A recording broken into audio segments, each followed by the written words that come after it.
Vijay basement இல்லாமல் அரசியலுக்கு வந்துள்ளதாக உதயநிதி பேசியது தொடர்பான வினாவுக்கு கருணாநிதியின் பேரன் மு.க.ஸ்டாலினின் மகன் என்கிற பேஸ்மெண்ட் தான் உதயநிதிக்கு உள்ளது என மறுபடி கொடுத்துள்ள தமிழிசை, முதலில் சட்டம் ஒழுங்கை பாருங்கள், பிறகு எஸ்ஐஆர் பற்றி பேசலாம் என கடிந்துரைத்துள்ளார்.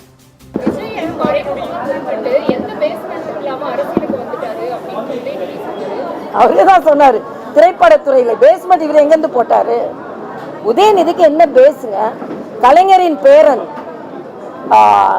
அண்ணன் ஸ்டாலினின் மகன், இந்த பேஸ் இருக்கணும்னு நினைக்கிறாரு. ஜனநாயக நாட்டுல யார் வேண்டுமானாலும் எப்படி வேண்டுமானாலும் தலைவரா வரலாம்.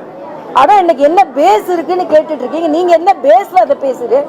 என்ன பேசிக்க வைத்து அதுல பேசி கொண்டு இருக்கிறீங்கன்னு எனக்கு தெரியல. என்ன ஃபேஸ்ல பேசுறீங்கன்னு தெரியல. என்ன ஃபேஸை வைத்துக்கொண்டு பேஸ் இருக்கான்னு கேட்குறீங்கன்னு தெரியல. ஆணவத்தின் உச்சத்தில் இருக்கிறார்கள் உதயநிதியும் அண்ணன் ஸ்டாலினும்.